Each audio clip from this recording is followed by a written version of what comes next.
ইসলামী আন্দোলন বাংলাদেশ গতকাল ঢাকায় বেশ বড় একটা মহাসমাবেশ করেছে। বেশ বড়। অবশ্যই এটা একটু বলে রাখা ভালো, ইসলামী আন্দোলনের বড় মহাসমাবেশ খুব অভাবনীয় ঘটনা না, এবং কেউ কোনো অঙ্ক মেলাতে চাইলে মেলাতেও পারবেন। শেখ হাসিনার সময়ে যখন কাউকে একটা সময় অলমোস্ট কোনো সমাবেশ করতে দেওয়া হতো না, তখন ইসলামী আন্দোলন এই সোহরাওয়ার্দী দিতে খুব বড় বড় মহাসমাবেশ করেছেন।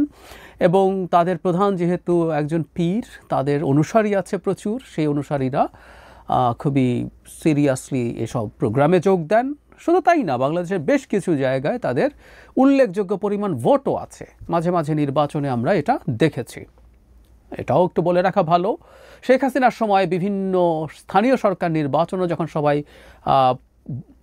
অ্যাভয়েড করেছিল, তখন ইসলামী আন্দোলন সেই নির্বাচনগুলোতে অংশগ্রহণ করেছে। সুতরাং তাদের কিছু ভোটের পরিস্থিতি আমরা দেখেছি। আমরা জানি না, বরিশাল নির্বাচনে তাদের একজন খুবই গুরুত্বপূর্ণ নেতা আহত হয়েছিলেন, রক্তাক্ত হয়েছেন, তারপর তারা নির্বাচনের ধারা থেকে বেরিয়ে আসে, এবং সে কারণেই বোধ করি 24-এর নির্বাচনে তাদের পার্টিসিপেট করা হয় নাই। যাই হোক, সেই সমাবেশ ঘিরে বেশ আগ্রহ ছিল এবং গুরুত্বপূর্ণ একটা আলাপ ছড়িয়ে পড়েছে। সেটা হলো একটা বিরোধী মোর্চা কি তৈরি হচ্ছে বিএনপির বিরুদ্ধে আগামী নির্বাচনকে সামনে রেখে। এই প্রশ্নটা জবাব দেওয়ার চেষ্টা করব। আর কারা কারা গেলেন, কি কি বলেছেন, মোটা দাগে আমরা একটু দেখতে চাই। এইটা মানে টাইটেল করা হয়েছে সংস্কার বিচার। এগুলো তো আছেই। সংখ্যানুপাতিক ভোট বা নির্বাচনের দাবি, তার মানে প্রধান যে হেডলাইন তাদের টাইটেলে, তার মধ্যে সংখ্যানুপাতিক নির্বাচনের আলাপ এসছে।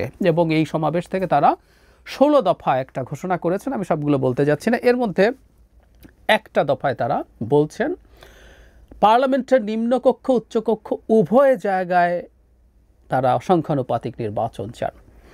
আমরা ঠিক জানি না উচ্চকক্ষের সংখ্যানুপাতিকের জন্য কি আলাদা ব্যালটের কথা তারা বলবেন, নাকি যে ভোট হয়েছে সেটার। আর সেই যে ভোট হয়েছে সেটার যদি সংখ্যানুপাতিক লোয়ার হাউসে হয়, আপার হাউসে সংখ্যানুপাতিকের আর কি প্রয়োজন, আসলেই জানি না। তাদেরকে এ ধরনের বুদ্ধি কারা দিয়েছেন, তারা কেন এভাবে ভাবছেন। যেমন বিএনপি যদি যেভাবে ভাবছে যে ফার্স্ট পাস দ্য পোস্টে যেভাবে লোয়ার হাউস হবে, তার সিটের যদি প্রপোর্শনাল রিপ্রেজেন্টেশন সিটের, ভোটের না, আপার হাউস হয়, আমরা বলছি যে এটা আসলে এভাবে আপার হাউস কোনো এফেক্টিভ কিছু হবে না। ঠিক একইভাবে তারা দুটো হাউস কেন চাইছেন জানি না। তারা আরও অনেক কথাবার্তা বলেছেন, বিএনপিকে ইঙ্গিত করে এই ধরনের দল যাতে ক্ষমতায় আসতে না পারে সেটার জন্য সবাইকে সতর্ক থাকতে বলেছেন। এখানে জামায়াতে ইসলামী গেছেন, তাদের মহাসচিব কথা বলেছেন, এবং তিনিও বেশ কঠোর ভাষায় বলেছেন প্রপোর্শনাল রিপ্রেজেন্টেশনের ব্যবস্থা না হলে নির্বাচন হতে পারবে না। কোন হাউস কোনো উল্লেখ করেননি। জামাত কিন্তু লোয়ার হাউসে প্রপোর্শনাল রিপ্রেজেন্টেশনের কথা দীর্ঘদিন থেকে বলছে। এটা বোধগম্য, জামায়াতে ইসলামী বা ইসলামী আন্দোলন লোয়ার হাউসে প্রপোর্শনাল রিপ্রেজেন্টেশন চাওয়ার খানিকটা যুক্তি আছে, কিন্তু যদিও এটা এক ধরনের রিজলভড ইস্যু। এবং জামায়াতে ইসলামীর মহাসচিব আরও গুরুত্বপূর্ণ কিছু কথা বলেছেন, সেটা হচ্ছে ইসলামী দলগুলো এক মঞ্চে আসতে পারে তাদের মধ্যে যদি ঐক্য হয়, বা ইসলামী আন্দোলনের নেতারাও একই কথা বলেছেন, যদি ঐক্য হয় সেটা খুব গুরুত্বপূর্ণ প্রভাব ফেলতে পারে, এমনকি তারা ক্ষমতায় চলে যাবেন, এই আলাপ হচ্ছে। এবং এই মঞ্চে যারা গেছেন অনেকে তাদেরকে ডিফাইন করার চেষ্টা করছেন যে একটা বৃহত্তর মোর্চা তৈরি হয় কিনা। আমি দলের কথা বলছি, দলের বাইরেও হিন্দু সম্প্রদায়ের নেতা গেছেন, হিন্দু বৌদ্ধ খ্রিস্টান ঐক্য পরিষদের নেতা গেছেন, এর ছাড়াও একজন বুদ্ধিস্ট নেতা গেছেন, বিভিন্ন ধর্ম থেকে রিপ্রেজেন্টেশন রাখার চেষ্টা করেছেন। কিন্তু দলের কথা আমরা যদি বলি, জামায়াতে ইসলামী গেছে, নেজামে ইসলাম গেছে, খেলাফত মজলিসের প্রতিনিধি গেছে, ইসলামী ঐক্য জোটের প্রতিনিধি। আমাদের কাছে আগ্রহোদ্দীপক যেটা, সেটা হচ্ছে জাতীয় নাগরিক পার্টির 2 জন গেছেন। এর মধ্যে তাদের মেম্বার সেক্রেটারি জনাব আখতার গেছেন, সাথে জনাব সার্জিস আলমও ছিলেন। গণ অধিকার পরিষদের নুরুল হক নূর ছিলেন, খেলাফত মজলিসের ছিলেন, খেলাফত আন্দোলনের ছিলেন, এবং এবি পার্টির সভাপতি মুজিবুর রহমান মঞ্জু ছিলেন। সো আমি খেয়াল করব যে বেশ লম্বা একটা স্পেকট্রাম আছে। মূলত ইসলামী দল, তার বাইরে আছে গণ অধিকার পরিষদ, এবি পার্টি, এনসিপি, এই 3টা একসাথে। এবং এখানে সবচেয়ে বড় শক্তি থাকাদের মধ্যে জামায়াতে ইসলামী।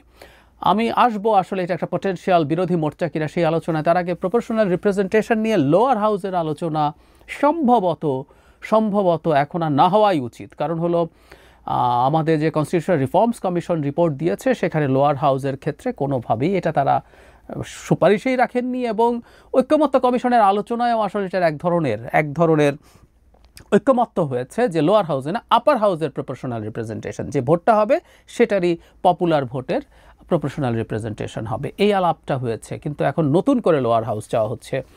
এই আলাপ কেন সেটা বলতেই পারি আমরা। সেটা হচ্ছে এরকম যে একটা হতে পারে এরকম যে লোয়ার হাউসেরও চাপ দেয় যাতে আপার হাউসটা মেনে নেয়, কুড বি। আর আমি বলেছিলাম যে দুইটা দল, বিশেষ করে জামায়াতে ইসলামী এবং ইসলামী আন্দোলন, আমি অন্যগুলোর কথা বলছি না, আমরা গ্রোসলি যদি ধরি 1% ভোটও যদি কেউ পায়, ইসলামী আন্দোলন 1% ভোট পাওয়ার সম্ভাবনা আছে, বা তার চেয়ে বেশিও পেতে পারে, আমরা কম করেই ধরি 1% যদি ভোট পায়, খুব সম্ভাবনা আছে বেশিরভাগ ক্ষেত্রেই তারা কোনো সিটেই জিতবেন না, কিন্তু প্রপোর্শনাল রিপ্রেজেন্টেশন লোয়ার হাউসে হলে 3টা সিট তারা পাবেন। আবার জামায়াতে ইসলামীর ভোট যত হোক, সে যত সিট পাবে তার চেয়ে বেশি সিট পাবে। যদি খুব বাড়িয়ে ধরি 8 বা 10%ও যদি ধরি তার ভোট, মানে পপুলার ভোট 10%ও যদি হয়, জামায়াতে আমার ধারণা সিট 15টা পাবে এমনি, যদি ফার্স্ট পাস দ্য পোস্ট হয় সর্বোচ্চ, বাড়িয়ে ধরলে 20টা পাবে। এগুলো আমার একদম ব্যক্তিগত প্রেডিকশন, আপনারা অনেক কিছুই ভাবতে পারেন। জামাত 70-80 সিট পেয়ে যাবে এটা কেউ মনে করেন, আমি মনে করি না। কিন্তু প্রপোর্শনাল রিপ্রেজেন্টেশন যদি তাদের 10% পপুলার ভোট হয় তাহলে কিন্তু তারা 30টা সিট পাবে। সো এদের এক ধরনের চাওয়ার কারণ আছে। কিন্তু কেন আমরা প্রপোর্শনাল রিপ্রেজেন্টেশন চাই না লোয়ার হাউসে, এটা নিয়ে বহু এন্তার আলাপ হয়েছে। আমরা বহুবার বলেছি যে এতে আদৌ কোনো স্টেবল গভর্নমেন্ট তৈরি হবে না। সেজন্য আমরা একটা হাইব্রিড সিস্টেমের কথা বলছিলাম, লোয়ার হাউসে এটা, আপার হাউসে যদি আমরা প্রপোর্শনাল রিপ্রেজেন্টেশন দিই তাহলে যারা ভোট পাচ্ছেন কিন্তু সিট পাচ্ছেন না তারা সেখানে পুষিয়ে যাবে। কিন্তু এই নতুন করে আবার লোয়ার হাউসের এই আলাপটা তোলা সন্দেহ তৈরি করে, একটা কেওস লাগানোর চেষ্টা, একটা সেটেলড ইস্যু। আমি বলছি না এটা ফরএভার সেটেলড, কিন্তু এবারকার জন্য, এই মুহূর্তের জন্য এটা সেটেলড ইস্যু ছিল, কিন্তু এটাকে আবার খুঁচিয়ে বাইরে আনা হচ্ছে। মূল কারণ আমি ধারণা করি পলিটিক্যাল লেভারেজ অর্জন। আমি জানি না এই নির্বাচনকে সামনে রেখে কী ধরনের আলাপ আলোচনা করছে দলগুলো তাদের পরস্পরের মধ্যে, বিএনপির সাথে, বিএনপির ওপরে চাপ প্রয়োগ করে কোনো না কোনো ধরনের লেভারেজ কেউ না কেউ অর্জন করতে চাইছে, যে আমি ওদের সাথে চলে গেলাম কিন্তু আমাকে এটা দেওয়া হোক। অনেকগুলো দল আছে যাদের সংখ্যায় অত বড় না, তারা অনেকেই ওখানে গিয়ে থাকতে পারেন এই উদ্দেশ্যে, এতে বিএনপির সাথে তাদের নেগোসিয়েশন, বার্গেনিং বেটার হতে পারে। এটা একটা কারণ, এবং আমি এটাকে অলমোস্ট প্রধান কারণ বলে মনে করি। কারণ বিএনপি সম্ভবত জামায়াতকে তার সাথে রাখবে না, কিন্তু বিএনপি আরও অনেক দলকে এইখানে জয়েন করা, ইসলামী এবং মানে যারা ইসলামী দল না এরকম যারা আছেন তাদের সাথে এক ধরনের নেগোসিয়েশনে যেতে পারেন। তো সেই বিবেচনায় তাদের অনেকেই সম্ভবত এই নেগোসিয়েশনের জন্য গেছেন। এখন যারা এটাকে খুবই বৃহত্তর ঐক্যের একটা পথ বলে দেখানোর চেষ্টা করছে না, আমার কাছে এটা ঠিক সঠিক বলে মনে হয় না। আর যদি হয়ও সেটা ভালো হবে, আমি এটাকে খারাপভাবে দেখি না। এখন তারা তাদের মতো করে ডিসাইড করবে এই রাজনীতিদের পথে তারা যাবে কি না। ধরুন এনসিপি, তারা দীর্ঘদিন থেকে বলছে তারা একেবারেই মধ্যপন্থী একটা দল, তারা এখন যদি ধরুন একটা মোটা দাগ ইসলামিক জোটের মধ্যে যায়, তার রাজনীতি ভবিষ্যতে কেমন থাকবে সেটা তাকে বিবেচনা করতে হবে। মধ্যপন্থী দল ইসলামী দলের সাথে জোট করা যাবে না তা না, বিএনপি করেছে, কিন্তু ওখানে বিএনপি প্রধান দল ছিল, আর এনসিপি ইসলামীদের জোটে যাচ্ছে। সো দুটো একই জিনিস না। একইভাবে এবি পার্টিকে আমরা দেখেছি, তারাও এক ধরনের মধ্যপন্থী দল হিসাবেই তাদেরকে, ইসলামী কিছু মূল্যবোধ রেখে কিন্তু মধ্যপন্থী দল হিসাবেই তারা তাদেরকে পরিচয় করাতে চায় যে আমাদের ব্যাপারে তাদের স্ট্রং ক্রিটিক আছে। কিন্তু তারা এখানে গিয়ে তাদের সাথে যুক্ত হবে কিনা আমি আসলেই জানি না, সেটা তাদের সিদ্ধান্ত। কিন্তু তারা যদি একত্র হন এবং একটা কম্বাইন্ডলি যদি একটা বিরোধী দল হয়ে উঠতে পারেন, দ্যাটস নট ব্যাড। কিন্তু এটা আসলে খুব ফিজিবল না, কারণ আসলে সবাই একত্র হলেও খুব ভালো কিছু করা যাবে না, করতে পারবেন না। বাংলাদেশে এখন সেই বাস্তবতা নেই। সে কারণেই আমি ধারণা করি এটা আসলে ওইরকম কিছুই না।